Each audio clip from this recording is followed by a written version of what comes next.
അയ്യപ്പൻ ബന്ധനത്തിലാണെന്ന് പറഞ്ഞു. അപ്പോൾ ബന്ധനത്തിലായതുകൊണ്ടാണോ പിണറായിക്ക് ഇങ്ങനെയൊക്കെ ചെയ്യാൻ പറ്റുന്നത്? അല്ല, ഇത് പണി കൊടുത്തുകൊണ്ടിരിക്കുകയാണല്ലോ അയ്യപ്പനെ സംബന്ധിച്ച് ഒറ്റ കാര്യമുള്ളൂ, ധർമ്മം. പക്ഷേ എപ്പോൾ ഇതിന് തിരിച്ചടി കിട്ടും നമുക്ക് പറയാൻ പറ്റുന്ന മാത്രം. അയ്യപ്പൻ്റെ ഒരു സമയവും കണക്കും ഉണ്ടെന്നാണ് ഞാൻ മനസ്സിലാക്കി. അദ്ദേഹം തീരുമാനിച്ചു. ഇപ്പോൾ കമ്മ്യൂണിസ്റ്റുകാരുടെ മൂല്യമാണത്. എന്ത് പട്ടിണി സഹിക്കുക, ത്യാഗം സഹിക്കുക എന്നൊക്കെ അവർ പറയുന്ന മൂല്യമാണ്. ആ പറയുന്ന മൂല്യങ്ങൾക്ക് അപ്പുറത്ത് മാനുഷിക മൂല്യങ്ങൾ പ്രവർത്തിച്ച ആളാണ് ജയകൃഷ്ണ മാഷ്. ജയകൃഷ്ണ മാഷെ കൊന്നു എന്നത് മാത്രമല്ല, ജയകൃഷ്ണ മാഷെ കൊന്നിട്ട് ബോർഡിൽ എഴുതി വെച്ചു, സാക്ഷി പറഞ്ഞാൽ വീണ്ടും ജയകൃഷ്ണൻ. യൂറോപ്പിൽ നിന്ന് നമ്മുടെ MGS നാരായണൻ പറഞ്ഞാണ്, യൂറോപ്പിൽ നിന്ന് അടിയന്തരാവസ്ഥയ്ക്കെതിരെ പ്രവർത്തിക്കാൻ വേണ്ടിയിട്ട് അവിടുന്ന് കമ്മ്യൂണിസം പഠിക്കുന്ന വിദ്യാർത്ഥികൾ ഓക്സ്ഫോർഡ് സ്വരാജ് വന്നിവിടെ. അന്നത്തെ പാർട്ടിയുടെ അഖിലേന്ത്യാ സെക്രട്ടറി ആയിരുന്ന നമ്മുടെ സ്റ്റട്ടറിങ് നമ്പൂതിരിപ്പാട്, EMS നമ്പൂതിരിപ്പാട്, തൽക്കാലം ഇന്ത്യക്കോ അടിയന്തരാവസ്ഥക്കെതിരെ പ്രവർത്തിക്കേണ്ടതില്ല, കൂടുതൽ ഒരു ചോദ്യം ചോദിക്കാൻ സമ്മതിച്ചില്ലെന്നാണ്. വെളിച്ചപ്പെട്ട് പലതും പറയുന്നു. അപ്പോൾ ഭക്തർ ഭക്തിയോടുകൂടി അവരുടെ കഷ്ടങ്ങൾ മാറാൻ ദേവിയുടെ നടക്കൽ പൈസ വെക്കുന്നു. ആ പണമെടുത്ത് ഈ വെളിച്ചപ്പാട് കള്ളുടിക്കുന്ന പോലെയാണ് പിണറായി വിജയൻ ഈ പാർട്ടി കൊണ്ടു നടക്കുന്നത്. നിങ്ങളുടെ സ്വന്തം വിദ്യാസാഗർ ഗുരുമൂർത്തിജി ദാ എൻ്റെ മുന്നിലുണ്ട്. നമസ്തേ. നമസ്തേ. ഒരുപാട് പേര് ചോദിക്കുന്നു, ഒരുപാട് കാലമായല്ലോ നിങ്ങൾ തമ്മിൽ ഇരുന്ന് വർത്തമാനം പറയുന്നത് കണ്ടിട്ടെന്ന്. ശരിയാണല്ലേ? കുറച്ച് ഗ്യാപ്പ്. തീർച്ചയായിട്ടും പ്രകൃതി ഇടപെട്ടു. അതെ, ജലദോഷം അങ്ങനെ പല പല കാരണങ്ങൾ അതുകൊണ്ട് മാറിപ്പോയി. പക്ഷേ ഇന്ന് ഗുരുമൂർത്തിജി വന്നപ്പോൾ വളരെ വിശേഷപ്പെട്ട ഒരു ദിവസമാണ്. ഞാൻ വിശേഷപ്പെട്ട എന്ന് പറഞ്ഞാൽ പോസിറ്റീവായിട്ടല്ല, നെഗറ്റീവ്. കാരണം നമ്മുടെ ശബരിമലയെ സംബന്ധിച്ച് വലിയൊരു വെളിപ്പെടുത്തൽ ഇന്നലെ മുൻ ദേവസ്വം ബോർഡ് പ്രസിഡന്റ് നടത്തി. ഒന്ന്, പിണറായി വിജയനാണ് ഈ ശബരിമലയിലെ സർവനാശത്തിൻ്റെയും ഹേതുവായ ദൈവതുല്യനായ എന്ന് കടകംപള്ളി സുരേന്ദ്രൻ പറഞ്ഞ ആളെന്ന് പത്മകുമാർ പറഞ്ഞതായിട്ട് ഇന്നത്തെ മലയാള മനോരമ, ഇംഗ്ലീഷ് ദിനപത്രങ്ങൾ ഒക്കെ റിപ്പോർട്ട് ചെയ്യുന്നു. ശബരിമല കൊള്ള നടത്തി കിട്ടിയ പണം AKG സെൻറ്റർ എന്ന് പറയുന്ന CPMൻ്റെ ആസ്ഥാനം നിർമ്മിക്കാൻ വരെ ഉപയോഗിച്ചു എന്ന് പത്മകുമാർ പറഞ്ഞതായിട്ടാണ് മാധ്യമങ്ങൾ റിപ്പോർട്ട് ചെയ്യുന്നത്. പുതിയ ഓഫീസ്. രണ്ടാമത് മറ്റൊരു കാര്യം പറയുന്നുണ്ട്, ശബരിമലയിലെ മേൽശാന്തി നിയമനത്തിന് തങ്ങളുടെ പാർട്ടി പറയുന്ന ആളെ നിയമിക്കണം എന്ന് പറഞ്ഞ് ദേവസ്വം മന്ത്രി കത്തെഴുതി കൊടുത്തു എന്ന് പറയുന്നു. തീർച്ചയായിട്ടും. മൂന്നാമത്തെ കാര്യം, ശബരിമലയിൽ യുവതികളെ കയറ്റുന്ന അന്ന് രാത്രി തന്നെയും അന്നത്തെ ADGP ആയിരുന്ന S. ശ്രീജിത്ത് IPSനെയും ശബരിമലയിൽ നിന്നല്ല പത്തനംതിട്ട ജില്ലയിൽ നിന്ന് തന്നെ ഒഴിവാക്കാൻ തിരുവനന്തപുരത്തേക്ക് മനഃപൂർവ്വം വിളിച്ചു വരുത്തി അവരവിടെ ഇല്ല എന്ന് ഉറപ്പിച്ചിട്ടാണ് രണ്ടുപേരെ, അവരുടെ പേര് പറയുന്നില്ല, 2 സ്ത്രീകളെ അവിടെ കയറ്റിയത് എന്നൊക്കെ പറഞ്ഞിട്ടുള്ള ഒരു വെളിപ്പെടുത്തൽ വന്നിട്ടുണ്ട്. എന്തുകൊണ്ടോ നമ്മുടെ മെയിൻ സ്ട്രീം മാധ്യമങ്ങൾ അത് കാര്യമായി റിപ്പോർട്ട് ചെയ്യുന്നില്ല. നമ്മൾ ഇന്ത്യ ലൈവ് രാവിലെ ഒരു വീഡിയോയിൽ അത് പറഞ്ഞു. മുമ്പ് അങ്ങ് എന്നോട് പറഞ്ഞു, നമ്മുടെ ചാനൽ പറഞ്ഞു അയ്യപ്പൻ ബന്ധനത്തിലാണെന്ന് പറഞ്ഞു. തീർച്ചയായിട്ടും. അപ്പോൾ ബന്ധനത്തിലായതുകൊണ്ടാണോ പിണറായിക്ക് ഇങ്ങനെയൊക്കെ ചെയ്യാൻ പറ്റുന്നത്? ഇതിന് പണി കിട്ടുമോ? അല്ല, ഇത് പണി കൊടുത്തുകൊണ്ടിരിക്കുകയാണല്ലോ അയ്യപ്പൻ.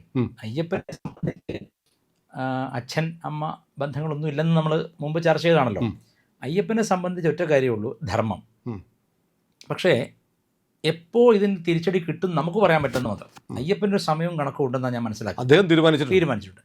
അതിൻ്റെ ഏറ്റവും പ്രധാനപ്പെട്ട കാരണം വെച്ചാൽ ഈ ചുരുക്കെഴുത്തുകൾ, സങ്കേതങ്ങൾ, അങ്ങനെയാണ് കള്ളന്മാരെ രാഷ്ട്രീയക്കാർ പരസ്പരം സൂചിപ്പിക്കുന്നത്. ഇപ്പം മണിച്ചൻ്റെ പഴയ ഡയറിയിൽ പലരുടെയും ചുരുക്കെഴുത്തായിരുന്നല്ലോ. അതെ അതെ. അതുപോലെ മറ്റു പലരുടെയും പേരിൽ PV അങ്ങനെയൊക്കെയാണ് വരുന്നത്. അപ്പോൾ ഇതെന്താണ്, ഇത് PV അൻവറാണോ അല്ലെങ്കിൽ പിണറായി വിജയനാണോ? അങ്ങനെ നമ്മുടെ ഉള്ളിൽ ദൈവതുല്യം എന്ന് പറയുമ്പോൾ നമ്മൾ വിചാരിക്കും ആരാണ്, തന്ത്രിയാണ് എന്ന് വിചാരിക്കും. പക്ഷേ ആ ദൈവതുല്യൻ ഈ പിണറായി വിജയനാണെന്ന് അന്ന് സൂക്ഷ്മബുദ്ധിയുടെ രാഷ്ട്രീയക്കാർക്ക് പോലും മനസ്സിലായില്ല.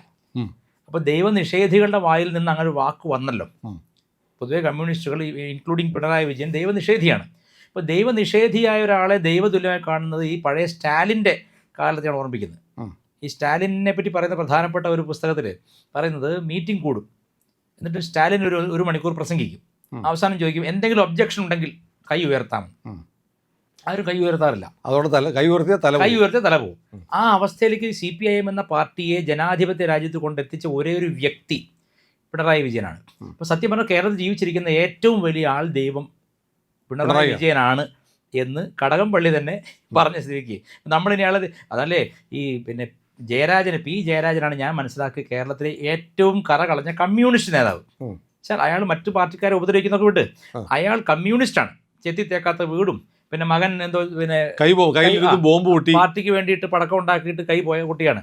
അപ്പം സ്വന്തം കുടുംബത്തിൽ കമ്മ്യൂണിസ്റ്റ് ആശയങ്ങൾ പ്രാവർത്തികമാക്കുന്ന ഒരേ ഒരു നേതാവ് P. ജയരാജനാണ്. ബാക്കി ആരെയും പറയാനില്ല. ഗോവിന്ദൻ മാഷ് അങ്ങനെയല്ല, നമുക്ക് വിദേശത്ത് വിട്ട് പഠിപ്പിച്ചിട്ടില്ല. ഭാര്യ പിന്നെ എന്താ ഒരു വ്യവസായി എങ്ങനെയാണ് മാനസിക പീഡനം കൊടുത്തതെന്നൊക്കെയുള്ള നമുക്കറിയാമല്ലോ, ആന്തൂർ. അതുപോലെ ഗോവിന്ദൻ്റെ ഭാര്യ, ഗോവിന്ദൻ മാഷിയുടെ ഭാര്യ, അതുപോലെ പിണറായി വിജയൻ്റെ കുടുംബം. നമ്മൾ കൂടുതൽ പറയേണ്ട, പണ്ട് കമല എന്ന് പറഞ്ഞ പാക്കറ്റ് വന്നു, അത് അങ്ങനെ നമുക്കറിയാം. അങ്ങനെ കമല ഇന്റർനാഷണൽ എന്നൊക്കെ പറഞ്ഞ് ഒരുപാട് കഥകൾ വന്നിരുന്നു. ആ കഥകളൊക്കെ വെറും കഥകളായിരുന്നില്ല, അതിൽ ചില സത്യങ്ങളുണ്ടെന്നുള്ള തെളിവല്ലേ ഇത്. ശബരിമല അയ്യപ്പനെ പറ്റി ഒരു കാര്യം എപ്പോഴും, ഞാൻ നമ്മുടെ മരിച്ചുപോയ പ്രയാർ ഗോപാലകൃഷ്ണൻ സാറോട്ട് നല്ല ബന്ധമായിരുന്നു. ഇന്റർവ്യൂലൊക്കെ ഒരുമിച്ച് ഞങ്ങൾ പങ്കെടുത്തിട്ടുണ്ട്. അദ്ദേഹം വലിയ ഭക്തനായിരുന്നു. മാത്രമല്ല അദ്ദേഹത്തിന് അയ്യപ്പൻ്റെ അവിടെ വെച്ചിട്ടൊരു ഹിന്ദുമത പാഠശാല തുടങ്ങണം എന്നൊക്കെ എല്ലാ ദേവസ്വം ബോർഡ് അമ്പലങ്ങൾ കീഴിൽ ഒരു ആശയം ഉണ്ടായിരുന്നു. ഈ ആശയം പുറത്തു പറഞ്ഞതോടുകൂടി നമ്മുടെ ആൾ ദൈവമായ പിണറായി വിജയൻ ഇടപെട്ടിട്ട് അദ്ദേഹത്തിൻ്റെ ടെന്യൂവർ ക്ലിപ്പ് ചെയ്ത് കളഞ്ഞു. 3 വർഷം 2 വർഷമാക്കി. അപ്പോൾ ഇതൊക്കെ ശരിക്കും പറഞ്ഞാൽ ഒരു കൊള്ള ലക്ഷ്യമിട്ടുകൊണ്ട് വന്നിരിക്കുന്നവരാണ്. അപ്പോൾ ഇതിന് ഈ കടകംപള്ളി അടക്കമുള്ള ആൾക്കാരെയൊക്കെ ശരിയാവണ്ണം ചോദ്യം ചെയ്താൽ തീർച്ചയായിട്ടും മകളോടൊപ്പം അച്ഛനും ഒരേ ഗൃഹത്തിൽ കഴിയാം. ആ ഗൃഹം ചിലപ്പോൾ കാരാഗ്രഹമായിരിക്കും എന്ന് മാത്രം. ഗുരുജി, ഞാനൊരു സംശയം ചോദിക്കട്ടെ. ചില ആളുകളൊക്കെ ചോദിക്കുന്നുണ്ട്, നമ്മൾ ഈ ഭഗവാൻ സർവശക്തനാണെന്ന് പറയുന്നു, ഭഗവാന്റെ ധനമടിച്ചുകൊണ്ട് പോകുന്നു, വിഗ്രഹം മോഷ്ടിക്കുന്നു, ഭഗവാന്റെ വിഗ്രഹം പണ്ട് ആദ്യ വിഗ്രഹം തല്ലിച്ചതച്ചു, ഇതൊക്കെ മഴകൊണ്ട് വെട്ടി നശിപ്പിച്ചു, തീ വെച്ചു, ശബരിമലയ്ക്ക് തീ വെച്ചു, ഇതൊക്കെ സംഭവിച്ചിട്ടുണ്ട്. അപ്പോൾ അങ്ങനെ സ്വയം രക്ഷിക്കാൻ കഴിയാത്ത ഭഗവാനെ എന്തിനാണ് നമ്മൾ പ്രാർത്ഥിക്കുന്നത് എന്ന് പലരും ചോദിക്കാറുണ്ട്. പ്രത്യേകിച്ച് ഹിന്ദു മതത്തിനെതിരെ സംസാരിക്കുന്നത്. നിങ്ങളുടെ ദൈവത്തിന് സ്വയം രക്ഷിക്കാൻ പോലും പറ്റുന്നില്ല. അല്ല, ഞാനപ്പോൾ ചെറിയൊരു മറുപടി കൊടുത്തിരുന്നു. അത് എൻ്റെ അടുത്ത് ചോദിച്ചത് ഒരു കുരുവിളയാണ്. ഞാൻ പറഞ്ഞല്ലോ അന്ന് കുരുവിളയോട് ഞാൻ പറഞ്ഞു, കുരുവിളെ, ഞങ്ങളുടെ അയ്യപ്പനെ ആരും മനുഷ്യർ പിടിച്ചുകൊണ്ട് തല്ലിക്കൊന്ന് കെട്ടി തൂക്കിയിട്ടില്ല. അപ്പോൾ കുരുവിള അതിനുശേഷം എന്നോട് മറുപടി പറഞ്ഞിട്ടില്ല. അയ്യപ്പസ്വാമിയുടെ അല്ലെങ്കിൽ ശബരിമലയുടെ അല്ലെങ്കിൽ ഗുരുവായൂരിൻ്റെ ഏത് അമ്പലം എടുത്താലും ഞാൻ ആലോചിക്കാറുണ്ട്, തീയിൽ തൊട്ടാൽ അപ്പം തന്നെ പൊള്ളും, രണ്ടാമത് തൊടില്ല. അതുപോലെയല്ല കർമ്മം പ്രവർത്തിക്കുന്നത്. കർമ്മം തൊട്ട് കഴിഞ്ഞ് അതിൻ്റെ ഫലം വരുന്ന ഗ്യാപ്പാണ് പലരെയും വീണ്ടും കള്ളം ചെയ്യാൻ പ്രേരിപ്പിക്കുന്നത്, അല്ലേ? ഞാൻ പിടിക്കപ്പെടില്ല, ഇല്ല, എനിക്കൊന്നും സംഭവിക്കില്ല, എനിക്കൊന്നും പറ്റിയില്ലല്ലോ എന്ന് ചോദിക്കില്ല. ഞാൻ ചോദിക്കുന്നത്, പിണറായി വിജയൻ ഈ വിഷയത്തിൽ ഇപ്പോൾ എന്തായാലും പ്രതിസ്ഥാനത്ത് തന്നെയാണ്, അല്ലെങ്കിൽ സംശയ കരുതലിലാണ്. ആ പിണറായി വിജയൻ ഇപ്പോൾ എന്തവസ്ഥയിലാണ്? ഒരു പാർട്ടിയുടെ സംവിധാനത്തെ മുഴുവൻ എൻ്റെ കുടുംബത്തെ രക്ഷിക്കാൻ വേണ്ടി ഉപയോഗിക്കുക എന്ന രീതിയിലാണ്. നമ്മൾ പറയില്ലേ, ഈ ഫ്രഞ്ചിലൊരു ചൊല്ലുണ്ട്, അപ്രൈമ ലാ ഡലൂഷ്. അതിൻ്റെ അർത്ഥം എനിക്ക് ശേഷം പ്രളയം. നമ്മുടെ നീറോ ചക്രവർത്തി അപ്രൈമ എനിക്ക് ശേഷം ലാ ഡലൂഷ്, പ്രളയം. ആ വിചാരമുള്ള ആളാണ് പിണറായി വിജയൻ. ഈ പിണറായി വിജയനെ പറ്റി ഏറ്റവും വ്യക്തമായും ഏറ്റവും നല്ല കാഴ്ചപ്പാടോടുകൂടിയും വിലയിരുത്തിയത് പിണറായി വിജയൻ്റെ ഒരു കാലത്ത് അധ്യാപകനായിരുന്ന MN വിജയൻ മാഷാണ്. കമ്മ്യൂണിസ്റ്റ് പാർട്ടിയെപ്പറ്റി, കേരളത്തിലെ CPIM-നെ പറ്റി ഏറ്റവും കൃത്യമായ വിലയിരുത്തൽ നടത്തിയത് ഒരു കാലത്ത് കമ്മ്യൂണിസ്റ്റ് സഹയാത്രികർ മാത്രമല്ല, പാർട്ടിക്ക് വേണ്ടി എന്തും എഴുതാൻ തയ്യാറായിരുന്ന വിജയൻ മാഷാണ്. പാർട്ടി ബുദ്ധിജീവിയായിരുന്നു. ഏറ്റവും രസം എന്താ വെച്ചാൽ, നമ്മുടെ ജയകൃഷ്ണൻ മാഷെ കൊന്ന സമയത്ത് ദേശാഭിമാനിയിലെ വിജയ മാഷ ലേഖനം, അന്ന് വായിച്ചിട്ട് വിജയ മാഷോട് എനിക്ക് വളരെ അറപ്പ് തോന്നിയ ഒരു ലേഖനമായിരുന്നു. സഞ്ചിക്കുള്ളിൽ എന്താണ് ഒരു അധ്യാപകൻ സ്കൂളിലേക്ക് കൊണ്ടുപോവുക? പുസ്തകങ്ങൾ, ചോക്ക്, ഇതൊക്കെ ആയിരിക്കും. ജയകൃഷ്ണൻ സഞ്ചിക്കുള്ളിൽ കൈയുടെ ഒറ്റ കൈ കൊണ്ട് ബോംബുണ്ടാക്കാൻ മിടുക്കനായിരുന്നു. വിജയമാഷ എഴുത്താണ്. ഈ ഇവർ പറയുന്ന അഖില ലോക ചിന്തകനായ വിജയൻ മാഷ് എഴുതിയതാണ്. ജയകൃഷ്ണൻ, സംഘത്തിന്റെ പ്രചാരകായ ജയകൃഷ്ണൻ ഇതിനുള്ളിൽ കൈയിട്ടിട്ട് ഒറ്റ കൈ കൊണ്ട് ബോംബുണ്ടാക്കുന്നവനായിരുന്നു. എന്ത് വലിയ അശ്ലീലവും വ്യാജവുമാണ്, എന്തൊരു അറപ്പുളവാക്കുന്ന ഭാഷയാണ്. അപ്പോൾ ഇത് ഞാൻ ദേശാഭിമാനി വായിച്ചാൽ ഇയാൾക്കും വിവരമില്ല, വെളിവില്ല. ഇതിൻ്റെ അകത്ത് കടന്നാൽ നമ്മളെ ബാധ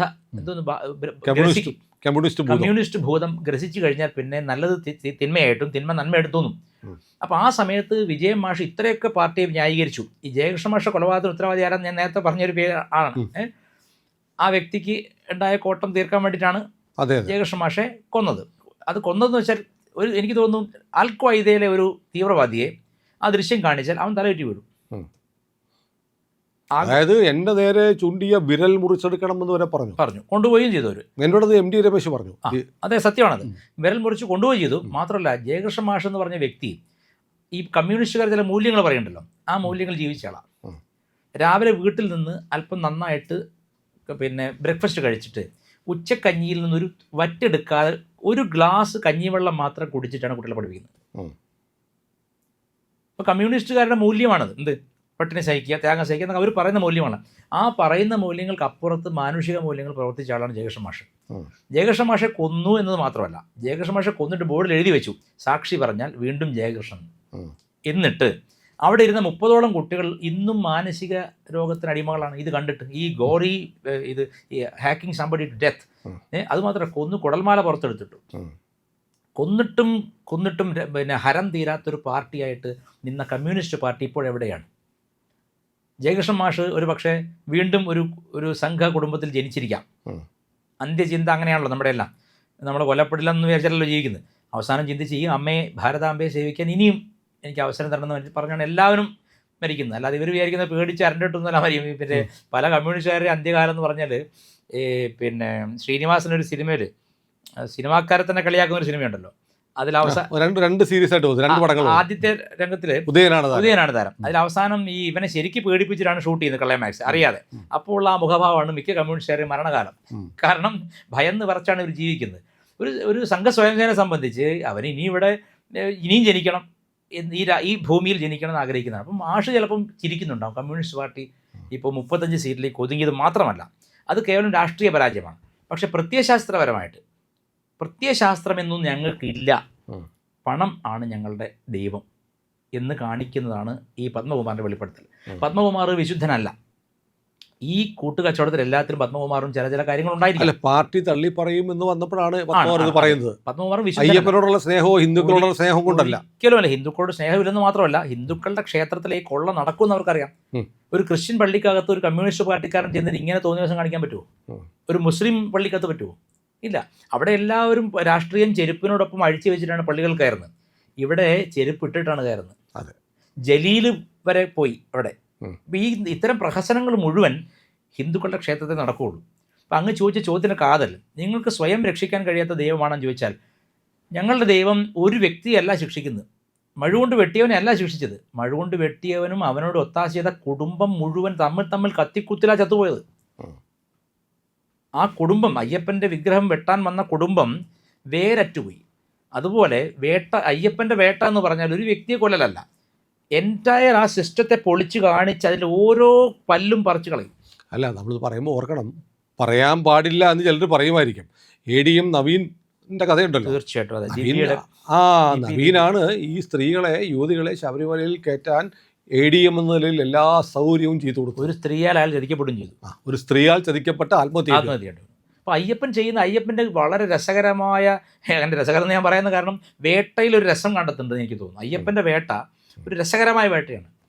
അതായത് നിസാരനെന്ന് തോന്നുന്ന ഒരാളെയാണ് ആദ്യം പോയിന്റ് ചെയ്യുന്നത്. പിന്നെ അതിൻ്റെ അവസാനത്തേക്ക് അതിന് ക്ലൈമാക്സ് ഒരു ചലച്ചിത്രം കാണിക്കുന്ന ഹരത്തിലാണ്.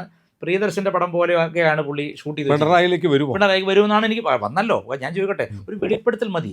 ജനങ്ങളുടെ മനസ്സിൽ ഇന്നയാൾ ഒരു കള്ളനാണ്, അല്ലെങ്കിൽ ഇയാൾ അയ്യപ്പനെ പണം മോഷ്ടിച്ചിട്ടുണ്ടെന്നൊരു തോന്നൽ വന്നാൽ മതിയല്ലോ. പിന്നെ അയാൾക്ക് മരണശേഷവും യാതൊരു സമാധാനവും കിട്ടില്ല. പിന്നെ ഹിന്ദുമതം കർമ്മ സിദ്ധാന്തത്തിൽ വർക്ക് ചെയ്യുന്ന ഒരു മതമാണ്. എന്ന് വെച്ചാൽ ഇന്ന് ചെയ്ത കർമ്മം ഇപ്പം തന്നെ കൂലി വാങ്ങിക്കൊണ്ട് പോവുകയല്ല. ഈ കർമ്മം നമ്മുടെ ഏറ്റവും വൾണറബിൾ ടൈമിൽ നമുക്ക് തിരിച്ചു വരുന്ന പറയുന്നത്. അല്ലാതെ നമ്മുടെ നല്ല കാലത്ത് പുഷ്കലകാലത്തല്ല. നമ്മുടെ ഒരു വൾണറബിൾ ടൈം വരുമ്പോൾ ഇത് പലിശ സഹിതം നമുക്ക് തിരിച്ചു കിട്ടും. ആരൊക്കെ ദേവസ്വത്തിൽ നിന്ന് മോഷ്ടിച്ചിട്ടുണ്ടോ സമാധാനമായിട്ട്, ഞാൻ എൻ്റെ ഒരു വളരെ പേഴ്സണൽ എക്സ്പീരിയൻസ് പറയാം. ചോറ്റാനിക്കര ക്ഷേത്രത്തിലെ ദേവസ്വത്തിലുണ്ടായിരുന്ന ഒരു വ്യക്തിയുടെ മകൻ എൻ്റെ സ്റ്റുഡൻ്റ് ആയിരുന്നു കുറച്ചു കാലം. അപ്പോൾ അദ്ദേഹം എന്നോട് പറഞ്ഞു, അച്ഛന് ചിത്തഭ്രമമാണ്, പ്രായമായി, പക്ഷേ ഒരു 5-6 വർഷമായിട്ട് ആൾ ശരിയായിട്ടല്ല ചിന്തിക്കുന്നത്. സന്ധ്യ ആയി കഴിഞ്ഞാൽ പേടി വരും. അപ്പോൾ പുള്ളി കൊടുവാളെടുത്ത് പുറത്തു പോയിരിക്കും. അർദ്ധരാത്രി മുമ്പ് കഴിഞ്ഞ് താണ്ടി 3-3:30 വന്ന് കിടക്കുന്നത്. ഒരിക്കലും അകത്ത് കിടക്കില്ല, പേടിച്ചിട്ട്. എന്തോ അദ്ദേഹത്തെ പേടിപ്പിക്കുന്നു, കൊടുവാളും കൊണ്ടാണ്ടിരിക്കുന്നത്. എന്ത് ചെയ്യുമെന്ന് ചോദിച്ചു. അപ്പോൾ ഞാൻ അദ്ദേഹത്തോട് പറഞ്ഞൊരു കാര്യം ചെയ്യും, സിമ്പിൾ. അയാൾ ദേവസ്വത്തിലെ ഉദ്യോഗസ്ഥനാണ്, അതാ രസം. അപ്പം ഞാൻ പറഞ്ഞു, ശ്രീനാരായണ ഗുരുദേവൻ എഴുതിയ ബാഹുലേയ അഷ്ടകം, അത് ചിത്തഭ്രമം ശമിക്കാൻ ഏറ്റവും നല്ല ഔഷധമാണ്, ആ മന്ത്രമാണത്. അത് ഞാൻ എഴുതി കൊടുത്തിട്ട് പറഞ്ഞു, ഇത് ജപിക്കുക എന്ന് അച്ഛനെ തൊട്ടിട്ട്. സത്യം പറഞ്ഞാൽ അത് മിറാക്യുലസ്ലി വർക്ക് ചെയ്തു. കാരണം ഇത് ഒരാൾക്കല്ല ഞാൻ എഴുതി കൊടുത്തിട്ടുള്ളത്. ചിത്തഭ്രമത്തിന് ലക്ഷണം കാണിക്കുന്ന മിക്ക പേർക്ക് എൻ്റെ പ്രിസ്ക്രിപ്ഷനിൽ ഒന്ന് ശ്രീനാരായണ ഗുരുദേവൻ്റെ ബാഹുലേയ അഷ്ടകമാണ്.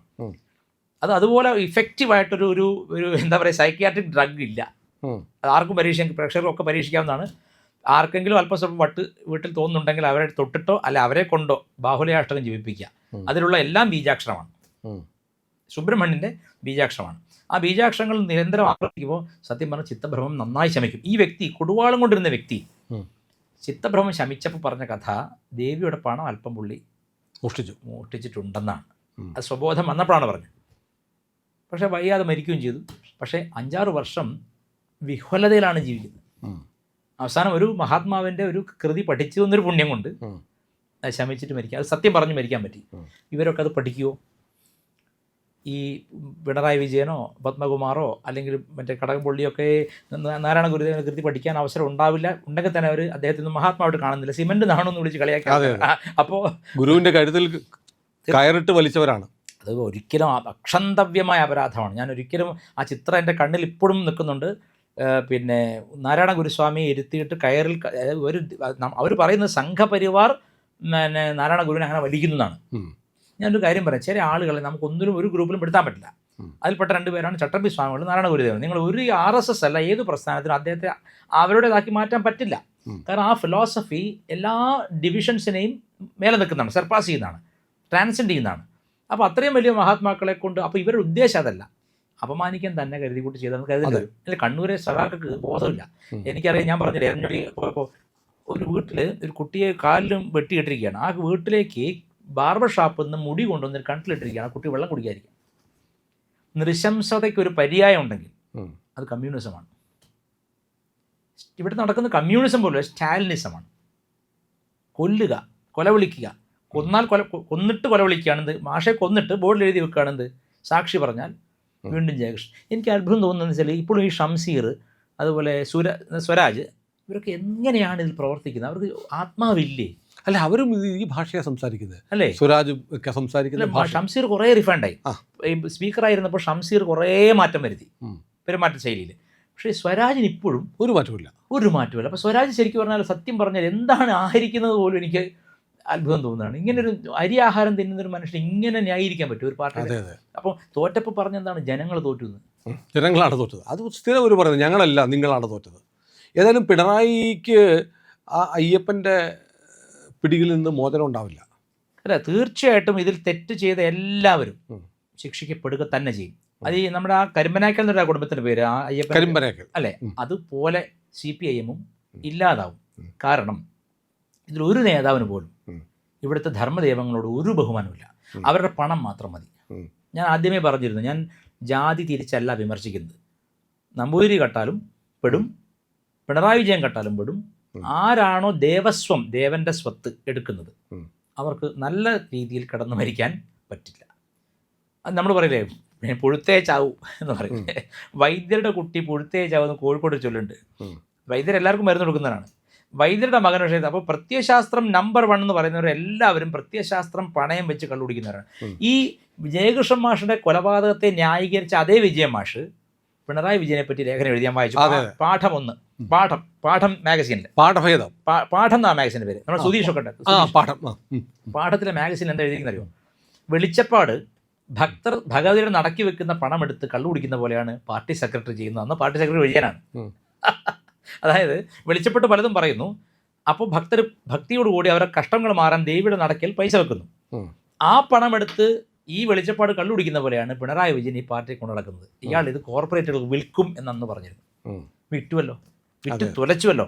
അതുകൊണ്ടാണല്ലോ നമ്മളൊക്കെ നമ്മുടെ ഏതാണ് ആ പാർട്ടിയുടെ ഒരു അടിമയുടെ പേര് ഞാൻ മറന്നുപോയി, TV ചാനൽ ചർച്ചയിലൊക്കെ വരുന്നത് അരുൺകുമാർ എന്നാണെന്ന് എൻ്റെ ഓർമ്മ. അയാൾ പറയുകയാണ്, MS ഓഫീസ് ഉണ്ടാക്കി കൊടുത്തില്ലേ എന്ന് ആലോചിച്ച് നോക്കണം. ഈ വീണ MS ഓഫീസ് ഉണ്ടാക്കി കൊടുത്തില്ലെന്ന് 1,72,00,000 കിട്ടാൻ അവർ യോഗ്യയാണ്. എന്തുകൊണ്ട്? MS ഓഫീസ് ഉണ്ടാക്കി കൊടുത്തു. എറണാകുളത്തുള്ള അഭിഭാഷകനാണ് അയാൾ പേര് അരുൺകുമാർ. യെസ്. അപ്പം ഞാൻ ഇങ്ങനെ ബ്രെയിൻ ഇല്ലാത്ത ആളുകളെ, അല്ലെങ്കിൽ 1 സെല്ലാണ്, അല്ല ബ്രെയിൻ ഇല്ലാത്തതല്ല, അവരങ്ങനെ പറയുന്നതാണ്. അത് കേൾക്കുമ്പോൾ ഇതൊന്നും അറിഞ്ഞുകൂടാത്ത പാവം കമ്മികൾ പറഞ്ഞുകൊണ്ട് നടക്കും, പാടിക്കൊണ്ട് നടക്കും. അല്ല, ഒരു സെല്ലുള്ള തലയ്ക്കകത്ത് ഒരു സെല്ലുള്ള ജീവി പോലും ഇങ്ങനെ ചിന്തിക്കില്ല. MS ഓഫീസ് ഉണ്ടാക്കി കൊടുത്തില്ലേ, വേർഡ് ഉണ്ടാക്കി കൊടുത്ത്, MS വേർഡ് ഉണ്ടാക്കിയില്ലേ. പണ്ട് MS DOS ഉണ്ടായിരുന്നു, ഇപ്പം അതില്ലല്ലോ, അതുകൊണ്ട് പറയാൻ വയ്യ. പിന്നെ പറഞ്ഞു എന്താണ്, പെയിൻറ്റ് ബ്രഷ് ചെയ്ത് കൊടുത്തില്ലേ, അതൊക്കെ ഇവർ ചെയ്തതാണ്. അപ്പോൾ അതുകൊണ്ട് അതിന് യോഗ്യത ഉണ്ടെന്ന് പറയുന്നത്. അത് പോട്ടെ, അതൊക്കെ വിടാം. അതിലും ധാർഷ്ട്യത്തിൽ സംസാരിക്കുക. അടുത്ത കാലത്ത് ഒരാഴ്ച മുമ്പ് പാലക്കാടുള്ള CPM നേതാവ് കൃഷ്ണദാസ് പറയുകയാണ്, അവരത്രയും വിദ്യാഭ്യാസമുള്ള ആളുകളാണ്, അവർക്കതിന് യോഗ്യതയുണ്ട് വാങ്ങാൻ. പിന്നെ അവർ നോക്കിക്കോളും, അതൊക്കെ അത്രയും നിയമം പരിജ്ഞാനമുണ്ടെന്ന്. എന്തും നോക്കാനാണ് ഇനി ഒന്നും നോക്കാനില്ല. ശുഭം. അത് അയ്യപ്പൻ അവിടെ വെച്ചു. നമ്മൾ പണ്ട് പറയും സുഹൃതക്ഷയം എന്ന് പറയും. അച്ഛൻ തെറ്റ് ചെയ്താൽ മക്കളത് അനുഭവിക്കും എന്ന് പണ്ട് പറയും. സുഹൃതക്ഷയം എന്ന് പറയും. അവനവൻ്റെ കർമ്മഫലത്തേക്കാൾ അച്ഛനമ്മമാരുടെ ദോഷം കൊണ്ട് മക്കൾക്ക് ചിലപ്പോൾ ദോഷം വരാം. അങ്ങനെ വന്നു പെട്ടതാണ് പിണറായി വിജയൻ്റെ മകൾ എന്ന് പറയേണ്ടി വരും. കാരണം ഒരു ബിസിനസ്സുകാരൻ ഒരു കാര്യവുമില്ലാതെ ഒരാളുടെ അക്കൗണ്ടിലേക്ക് ഇത്രയും പൈസ അയച്ചത് അത് നിസ്സാര കാര്യമല്ല. മകൾക്ക് അത്ര കിട്ടിയിട്ടുണ്ടെങ്കിൽ അച്ഛൻ എന്ത് കിട്ടി എന്നുള്ളതേ ഇനി കേരളം അറിയാനുള്ളൂ. അത് നമ്മൾ മറ്റേ ഈ കൈതോലപ്പായയിൽ പൊതിച്ചുകൊണ്ട് പോയ കഥയൊക്കെ നമ്മൾ കേട്ടിട്ടുണ്ട്. ഉത്തരവാദിത്തപ്പെട്ട പാർട്ടിക്കാരാണ് പറഞ്ഞത്. സത്യം. ഏതായാലും അതെ അതെ അതെ സത്യം. ഏതായാലും പിണറായി വിജയനെ സംബന്ധിച്ചിടത്തോളം അയ്യപ്പ ശാപത്തിൽ നിന്ന്, അയ്യപ്പ കോപത്തിൽ നിന്ന്, ശാപമല്ല കോപത്തിൽ നിന്ന് പിണറായി വിജയനും കേരളത്തിലെ CPM-ഉം രക്ഷപ്പെടാനുള്ള ഒരു സാധ്യതയും കാണുന്നില്ല. ഒരല്പം മര്യാദ അവർ കാണിച്ചിരുന്നെങ്കിൽ ഒരു പക്ഷേ പാർട്ടിക്ക് ഇനിയും ഒരു ഹോപ്പ് ഉണ്ടായിരുന്നു. പിന്നെ ഒരു കാര്യം, ഇതൊക്കെ അൾട്ടിമേറ്റ്ലി തീരുമാനിക്കുന്നത് ഈശ്വരനുണ്ട്, പ്രകൃതിയുണ്ട്, കർമ്മഫലമുണ്ട് എന്ന തിയറിയാണ്. അല്ല, അത് നമ്മൾ കണ്ടില്ലേ, ഈ പേരുദോഷം മാറ്റാൻ വേണ്ടിയിട്ട് ആഗോള അയ്യപ്പ സംഗമം വെച്ചു, അത് കുളമായിപ്പോയി. എന്നോട് ഒരു ഉത്തരവാദിത്തപ്പെട്ട ആൾ പറഞ്ഞത്, ആളുടെ പേര് ഞാൻ പറയുന്നില്ല, ഒരു ദിവസം അദ്ദേഹം കാടാമ്പുഴ ക്ഷേത്രത്തിൽ ദർശനം നടത്താൻ വേണ്ടി പോയി അവിടെ ചെന്ന് കാർ അവിടെ പാർക്ക് ചെയ്തു. അവർ കുടുംബത്തോടെ ഇറങ്ങി ചെല്ലുമ്പോൾ ദേവസ്വം ഓഫീസർ പറയും ഇന്ന് പറ്റില്ല, ഉച്ച വരെ പിണറായി വിജയൻ്റെയും കുടുംബത്തിൻ്റെയും പൂജ ബുക്ക് ചെയ്തിരിക്കുകയാണ്. ഇത് സത്യമാണ്. അവിടുത്തെ CCTV, ഞാൻ ഡേറ്റ് വേണേൽ പറഞ്ഞുതരാം. ആ ഡേറ്റിലുള്ള CCTV ദൃശ്യം പരിശോധിച്ചാൽ മുഹമ്മദ് റിയാസ്, അദ്ദേഹത്തിൻ്റെ ധർമ്മപത്നിയായ വീണ വിജയൻ, കമല വിജയൻ, പിണറായി വിജയൻ, പേരക്കുട്ടികളും ഒക്കെ പൂമൂടലിന് അവിടെ വന്നിട്ടുണ്ടെന്നാണ് വളരെ റിലയബിളായ സോഴ്സിൽ നിന്ന് ഞാൻ അറിഞ്ഞത്. ഇനി അത് കൺഫേം ചെയ്യണമെങ്കിൽ കാടാമ്പുഴക്കാർ CCTV ദൃശ്യങ്ങൾ മായ്ച്ച് കളഞ്ഞിട്ടില്ലെങ്കിൽ തീർച്ചയായിട്ടും ഈ മുഖ്യമന്ത്രി അവിടെ കാണാം. പൂമുടൽ ഒരു പരിഹാരമാണ് വലിയ വലിയ തെറ്റുകൾക്ക്. മുമ്പും പലരും ചെയ്തിട്ടുണ്ട്. പാർട്ടി സെക്രട്ടറിമാർ പൂമുടൽ ചെയ്തിട്ടുണ്ട്, കോടിയേരി ചെയ്തിട്ടുണ്ട്. എനിക്ക് ചിരിക്കുന്ന അവസാനത്തെ കമ്മ്യൂണിസ്റ്റ് കേരളത്തിലെ കോടിയേരിയായിരുന്നു. അദ്ദേഹം പോലും ഒരുപാട് കഷ്ടപ്പെട്ടാണ് മരിച്ചത്. അദ്ദേഹത്തോട് എനിക്ക് അങ്ങനെ വ്യക്തിവിദ്വേഷമൊന്നുമില്ല. എല്ലാ പാർട്ടിക്കാരും ആരും തിരിഞ്ഞു നോക്കുന്നില്ല. കുടുംബത്തെ ഒറ്റപ്പെടുത്തി. ഏറ്റവും രസം എന്ന് വെച്ചാൽ കോടിയേരി ബാലകൃഷ്ണൻ ജനകീയനായിരുന്നു. കോടിയേരി ബാലകൃഷ്ണൻ അർഹിക്കുന്ന ഒരു ജനസമ്മതി കിട്ടാതിരിക്കാൻ മൃതദേഹം പോലും മര്യാദയ്ക്ക് ആളുകളെ കാണിച്ചില്ല എന്ന് പറഞ്ഞാൽ പിണറായി വിജയൻ്റെ ഉള്ളിലുള്ള ഒരു ദുഷ്ടതയ്ക്ക് അതിരില്ലെന്ന് വേണം കരുതാൻ. അപ്പം ഞാൻ പറഞ്ഞത്, കാടാമ്പുഴ അമ്മ പോലും അദ്ദേഹത്തെ കുടുംബത്തെ രക്ഷിച്ചില്ല. കാരണം അയ്യപ്പൻ്റെ കോപത്തിൽ എരിഞ്ഞടങ്ങാൻ പോകുന്ന ഒരു വലിയ പ്രസ്ഥാനം. കേരളത്തിൻ്റെ ചരിത്രം എടുത്താൽ പാലോറ മാത, എപ്പോഴും ഇവർ പറയുന്നൊരു വാക്കാണ് പാലോറ മാത. പശുക്കുട്ടി കൊടുത്തു, ആട്ടുംകുട്ടി കൊടുത്തു. പാലോറ മാത ആട്ടിൻകുട്ടിയെ ദേശാഭിമാനി ഉണ്ടാക്കാൻ വേണ്ടി കൊടുത്തു എന്നാണ്. പാലോറ മാത പുനർജനിച്ചതായിരിക്കും ചിലപ്പോൾ ഇവരെ അറസ്റ്റ് ചെയ്യാൻ പോകുന്ന പോലീസുകാരെന്ന് എനിക്ക് തോന്നുന്നു. കാരണം ഇത്രയ്ക്കും സാധുജനങ്ങളെ പറ്റിച്ച ഒരു പ്രസ്ഥാനം ലോകത്ത് വരെ ഉണ്ടായിട്ടില്ല. കമ്മ്യൂണിസ്റ്റ് പാർട്ടിക്കും ആഗോള ക്രിസ്തീയ സഭയ്ക്കും ഒരേ രീതിയാണ്. കമ്മ്യൂണിസ്റ്റ് പാർട്ടിയുടെ പഴയ നേതാക്കൾ പറയുമായിരുന്നു ഞങ്ങളുടെ പാർട്ടി തകരില്ല. അതിന് കാരണം ഇതുണ്ടാക്കിയിരിക്കുന്ന കാത്തലിക് ചേർച്ചിൻ്റെ സിസ്റ്റം വെച്ചിട്ടാണ്. ഹയറാർക്കി, എങ്ങനെ മെമ്പർഷിപ്പ്, എങ്ങനെ ലെവി കൊടുക്കണം, ഇതൊക്കെ ആ കാത്തലിക് ചേർച്ചിൻ്റെ സിസ്റ്റമാണ്. ഈ രണ്ട് കൂട്ടരും പറയുന്നത് പട്ടിണിയാണ് ഇവർ മാർക്കറ്റ് ചെയ്യുന്നത്.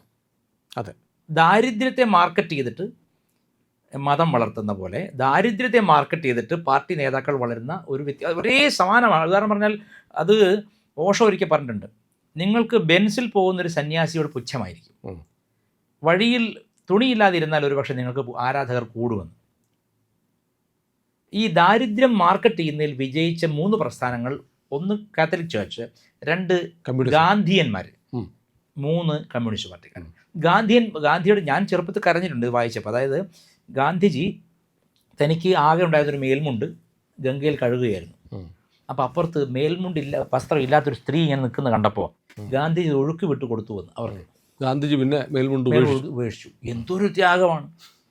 അതേ ഗാന്ധിജി ട്രെയിനിൽ യാത്ര ചെയ്യുമ്പോൾ ഫസ്റ്റ് ക്ലാസ് ഒഴിവാക്കി. കാരണം ബഹുഭൂരിപക്ഷം ഇന്ത്യക്കാർക്കും ഫസ്റ്റ് ക്ലാസ് യാത്ര ചെയ്യാനുള്ള സാമ്പത്തികമില്ല. ഇദ്ദേഹം എന്ത് ചെയ്യും, ജനറൽ കമ്പാർട്ട്മെൻറ്റ് കയറും. ഗാന്ധിജി കയറി കഴിഞ്ഞാൽ 90 പേര് സഞ്ചരിക്കേണ്ട ജനറൽ കമ്പാർട്ട്മെൻറ്റിൽ അദ്ദേഹവും ഈ ബിർള ഏർപ്പെടുത്തിയ കുറച്ച് അറ്റൻഡൻസും മാത്രമാണ്. അവർക്ക് ശമ്പളം കൊടുക്കണം. മാത്രമല്ല ആട്ടുംപാലേ കുടിക്കൂ. ബഹുഭൂരിപക്ഷം ഇന്ത്യക്കാർക്കും പശുവിനെ അഫോർഡ് ചെയ്യാൻ പറ്റില്ല. ആട്ടുംപാൽ വെറുതെ കുടിച്ചാൽ പോഷകം കിട്ടില്ല. അപ്പോൾ അതുകൊണ്ട് ഡ്രൈ ഫ്രൂട്ട്സും നട്ട്സും മിക്സ് ചെയ്ത പാലേ കുടിക്കുകയുള്ളൂ. അതിൽ നല്ല 2 പശുവിനെ വാങ്ങാമായിരുന്നു ആ പൈസയ്ക്ക്. ഇതാണ് ഈ ദാരിദ്ര്യം മാർക്കറ്റ് ചെയ്യുന്ന മതങ്ങളുടെയും പ്രസ്ഥാനങ്ങളുടെയും പിന്നിൽ പ്രവർത്തിക്കുന്ന മുതലാളിത്തം തന്നെയാണ്. ഇപ്പോൾ കമ്മ്യൂണിസ്റ്റ് പാർട്ടി, ഞാൻ എപ്പോഴും പറയും, കമ്മ്യൂണിസ്റ്റ് പാർട്ടി, അതിപ്പം ബോൾഷെവിക് പാർട്ടി, ഇപ്പം റഷ്യയിലെ കമ്മ്യൂണിസ്റ്റ് പാർട്ടി സൃഷ്ടിച്ചത് പോലും ഈ Carmelites of Mary the Immaculate CMI ആണെന്നൊരു വാദമുണ്ട്. അതൊരു കോൺസ്പിറസി സഭയാണ്. വെറും സഭയല്ല, ഇഗ്നേഷ്യസ് ലോയോളയാണ് അതിൻ്റെ പിന്നിലെ ബുദ്ധി എന്നാണ് പറയുന്നത്. ഈ കത്തോലിക്ക സഭയുടെ ഏറ്റവും വലിയ ബൗദ്ധികവും ശാരീരികമായ പോരാളിയായിരുന്നു ഇഗ്നേഷ്യസ് ലോയോള, പോർച്ചുഗീസ്. അയാൾ സ്പെയിനായിരുന്നു, പോർച്ചുഗീസ് ആർമിയുടെ ഒക്കെ ഹെഡ് അയാളായിരുന്നു ആ സമയത്ത്. അപ്പോൾ ഇഗ്നേഷ്യസ് ലോയോള നമ്മുടെ ഗോവയിലെ ഫ്രാൻസിസിൻ്റെ ഫ്രണ്ടുമായിരുന്നു. ഗോവയിലെ ഹിന്ദുക്കളെ തൊഴിയിരിക്കാൻ വേണ്ടി അവിടുന്ന് ഇൻക്വിസിഷന് വേണ്ടി പോർച്ചുഗീസ് ആർമിയും കൊണ്ട് കൊണ്ടുവരാൻ വേണ്ടി പറഞ്ഞത് ലോയോളയോട് ഫ്രാൻസിസ് ആണ്. ഇതേ മെത്തഡിലാണ് കമ്മ്യൂണിസ്റ്റുകാർ. അത് തല്ലാനും പിടിക്കാൻ ഒരുപാട് പേര് കാണും. മുകളിലെ പ്രസ്ഥാനങ്ങളെല്ലാം എന്താ പറയുന്നത്, ത്യാഗം. എന്താ നായനാരുടെ ചൊല്ലുണ്ടല്ലോ, ഉയർന്ന ചിന്തയും ലളിതമായ ജീവിതവും. ഇത് ഉയർന്ന ചിന്തയും ലളിതമായ ജീവിതം കമ്മ്യൂണിസ്റ്റുകാരുടെ രണ്ട് ആശയങ്ങൾ. നിങ്ങൾ ബിഷപ്പ്മാരുടെ സംസാരം കേട്ടോ, അവരെന്താ പറയുക, സ്നേഹം, ത്യാഗം. അവർ ഊണ് കഴിക്കുന്ന മേശയുടെ വിലയുണ്ടെങ്കിൽ ഒരു ഹിന്ദുവിന് വീട് വയ്ക്കാം. അവർ എല്ലാ അരമനകളിലും ഒരു അരമനയിലെ ഒരു മേശയുടെ വിലയുണ്ടെങ്കിൽ ഒരു ഹിന്ദുവിന് വീട് വയ്ക്കാം. പോട്ടെ, ഹിന്ദു വിട്ടേക്ക്, പാവപ്പെട്ടവന് വീട് വയ്ക്കാം. ഒരു ക്രിസ്ത്യാനിക്ക്, പാവപ്പെട്ട ഒരു ആന്റണിക്കോ അല്ലെങ്കിൽ ഒരു സെബാസ്റ്റ്യന് വീട് വയ്ക്കാം. അതാണ് നമ്മുടെ MG സോമൻ വളരെ വെടിപ്പായിട്ട് ഇറവറൻസ് എന്ന് പറഞ്ഞത്. ആ ഇറവറൻസ് എനിക്ക് കമ്മ്യൂണിസ്റ്റ് പാർട്ടിയോടും കത്തോലിക്ക സഭയോടും ഈ പറഞ്ഞ ഗാന്ധിയത്തോടും ഉണ്ട്. കോൺഗ്രസ് നേതാക്കന്മാരുടെ പ്രത്യേകത എന്താ, നല്ല ഒന്നാം തരം ഖദർ വാങ്ങിയിട്ട് കീറിയിട്ട് തുന്നും, എന്നിട്ട് പോയി വോട്ട് ചെയ്യും. അപ്പോൾ ആ പാവപ്പെട്ടവൻ്റെ വിചാരം എന്താ, ഇവനും എന്നെപ്പോലെ നല്ല വസ്ത്രം കൊടുക്കാൻ ഇല്ലാത്തവനാണ്. ഈ മൂന്ന് പ്രസ്ഥാനങ്ങളും ലോകത്തെ തുരന്നു തിന്നുന്നതിൽ എക്സ്പേർട്ടീസ് ഉള്ള പ്രസ്ഥാനങ്ങളാണ്. അതിൽ ഇപ്പോൾ ആദ്യം നശിക്കാൻ പോകുന്നത് കമ്മ്യൂണിസ്റ്റ് പാർട്ടിയാണെന്ന് മാത്രം. ഇവൻച്വലി മറ്റു രണ്ടും സ്വാഭാവികമായി ചരമഗതിയിലേക്ക് പോകും. അത് ചരമഗതി പ്രാപിക്കാനുള്ള തയ്യാറെടുപ്പിലാണ്. അതായത് പ്രത്യയശാസ്ത്രം പൂർണ്ണമായും മുതലാളിത്തം വഴിപ്പെട്ട പാർട്ടികളാണ് ഇതൊക്കെ. കമ്മ്യൂണിസ്റ്റ് പാർട്ടിയുടെ ബോൾഷെവിക് പ്രസ്ഥാനം ഉണ്ടാക്കിയതിനെ പറ്റി പറഞ്ഞെന്താണെന്ന് വെച്ചാൽ, അന്നത്തെ കാലത്ത് സാർ ചക്രവർത്തിക്കെതിരെ സമരം പോലും സഭ സ്പോൺസർ ചെയ്യുന്നതാണ്. കാരണം സാർ ചക്രവർത്തി പറഞ്ഞ ഈസ്റ്റേൺ ഓർത്തഡോക്സ് സഭയുടെ ആളാണ്. സത്യത്തിൽ നമ്മളിപ്പോൾ കാണുന്ന ചിത്രത്തിൽ സാധാരണക്കാർക്ക് ഒന്നും അറിയില്ല. ആരോടാണ് CPM ഫൈറ്റ് ചെയ്യുന്നത്? മുതലാളിത്തത്തോടാണ്.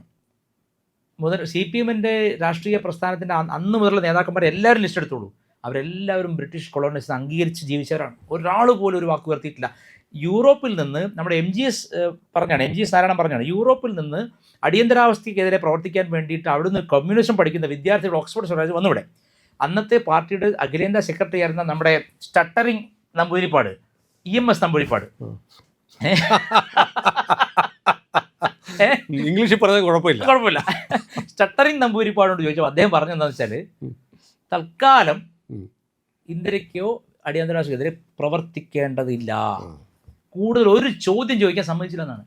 യൂറോപ്പിൽ നിന്ന് കഷ്ടപ്പെട്ട് ഓക്സ്ഫോർഡിൽ നിന്ന് മാർക്സിസവും ലെനിനിസവും പഠിച്ചിട്ട് എക്സൈറ്റഡ് ആയിട്ടുള്ള കുട്ടികൾ ഇവിടെ വന്നിട്ട് ഇവിടുത്തെ ഏറ്റവും വലിയ കമ്മ്യൂണിസ്റ്റ് ആചാര്യനോട് ചോദിക്കുകയാണ്, നമുക്ക് എന്ത് രീതിയിൽ ഇതിനെ ചെറുക്കാൻ പറ്റുമെന്ന് പറഞ്ഞപ്പോൾ അദ്ദേഹം പറഞ്ഞ വാക്ക്, തൽക്കാലം അതിനെ പ്രതിരോധിക്കേണ്ടതില്ല എന്ന് പറഞ്ഞാൽ we are living by their grace. അവരുടെ അന്നാണ് നമ്മൾ കഴിക്കുന്നത്. അല്ലെങ്കിൽ എങ്ങനെയാണ് ഈ പാർട്ടിക്ക് ഇന്ത്യ മുഴുവൻ ഇത്രയും വലിയ ഓഫീസുകൾ ഉണ്ടാകുന്നത്? ഇതൊരു കൊള്ള പ്രസ്ഥാനം. അതായത് ചൂഷണം ചെയ്യുന്ന പ്രസ്ഥാനങ്ങളെല്ലാം എടുത്തണിയുന്ന ആദ്യത്തെ മേലങ്കി എന്ന് പറയുന്നത് ദാരിദ്ര്യമാണ്. ഞങ്ങൾ ദരിദ്രരാണെന്നും ദരിദ്രർക്ക് വേണ്ടിയാണെന്ന് ബോധിപ്പിക്കുക. അങ്ങനെയാണ് പാലോറം ആട് ഏത് കള്ളം എഴുതാൻ വേണ്ടി നേരത്തെ അറിയാമെന്നാണ്. ആ പത്രം ഉണ്ടാക്കാൻ വേണ്ടി പാലോറം അത് ആടിനെ കൊടുത്തു എന്നാണ് ഇവർ പറയുന്നത്. അപ്പോൾ ഈ കമ്മ്യൂണിസ്റ്റ് പാർട്ടി കഴിഞ്ഞ 70 കൊല്ലം കൊണ്ട് ഇവിടെ പ്രചരിപ്പിച്ച നുണകൾ മാത്രം ഒരു പുസ്തകമാക്കിയാൽ, അത് പൊളിച്ചെഴുതിയാൽ, അരുൺ ഷൂറി എഴുതിയിട്ടുണ്ട് കമ്മ്യൂണിസ്റ്റ് ചരിത്രങ്ങളും അവരുടെ വഞ്ചനകളും പറഞ്ഞിട്ട് പുസ്തകം എഴുതിയിട്ടുണ്ട്. അത് പക്ഷെ അരുൺ ഷൂറിയെ നമ്മളും നമസ്കരിച്ചു. അരുൺ ഷൂറി വേണ്ട പോലെ വായിക്കപ്പെട്ടില്ല. അംബേദ്കർക്കെതിരെ ആദ്യമായി വേർഷിപ്പിംഗ് ഫോൾസ് ഗോഡ്സ് എന്ന ബുക്ക് എഴുതി. ഞാൻ മുഴുവൻ കുത്തിയിരുന്ന് വായിച്ചാണ്. I have burned midnight oil for reading this. ഒരു 3-4 ആഴ്ച കൊണ്ടാണ് വായിച്ചു തീർത്തത്. വലിയ പുസ്തകമാണ്. വേർഷിപ്പിംഗ് ഫോൾസ് ഗോഡ്സ്, അംബേദ്കർ, അതുപോലെ കമ്മ്യൂണിസ്റ്റ് പാർട്ടിയുടെ ചരിത്ര വഞ്ചനകൾ, ഇതൊക്കെ എഴുതിയ ആൾ ഇപ്പോൾ ആരും അറിയുന്നില്ല. കാരണം ഇതെല്ലാം ഒന്നിച്ച് പ്രവർത്തിക്കുന്നതാണ്. ഇപ്പോൾ കോൺഗ്രസ് പ്രവർത്തിച്ചാലും കമ്മ്യൂണിസ്റ്റ് നേതാക്കന്മാരെ പറ്റി പുസ്തകം വരില്ല. ഇന്ത്യയെ പറ്റി ഒരു പുസ്തകം വന്നു, അത് അപ്പം തന്നെ ബാൻ ചെയ്ത് മൻമോഹൻ സിംഗിൻ്റെ കാലത്ത്. അതായത് ഈ 3 പ്രസ്ഥാനങ്ങളും നമുക്ക് ചിന്തിച്ചാൽ അറിയാം, ദാരിദ്ര്യത്തെ പുറമേ കാണിച്ചുകൊണ്ട് ആളുകളെ പറ്റിച്ചിട്ട് ക്യാപിറ്റലിസ്റ്റുകളുടെ അപ്പന്മാരാണ് ഇവർ. ഒരുപക്ഷെ ട്രംപ് പോലും, mister Trump is not a capitalist up to the mark as mister PV is, because Trump is a businessman outwardly. Trump പറഞ്ഞ് ഞാൻ ക്യാപിറ്റലിസ്റ്റ് ആണെന്നാണ് പറയുന്നത്. പക്ഷേ കമ്മ്യൂണിസ്റ്റായി നിന്നുകൊണ്ട് ക്യാപിറ്റലിസ്റ്റ് സുഖാനുഭവം ഞാൻ നേരത്തെ പറഞ്ഞു.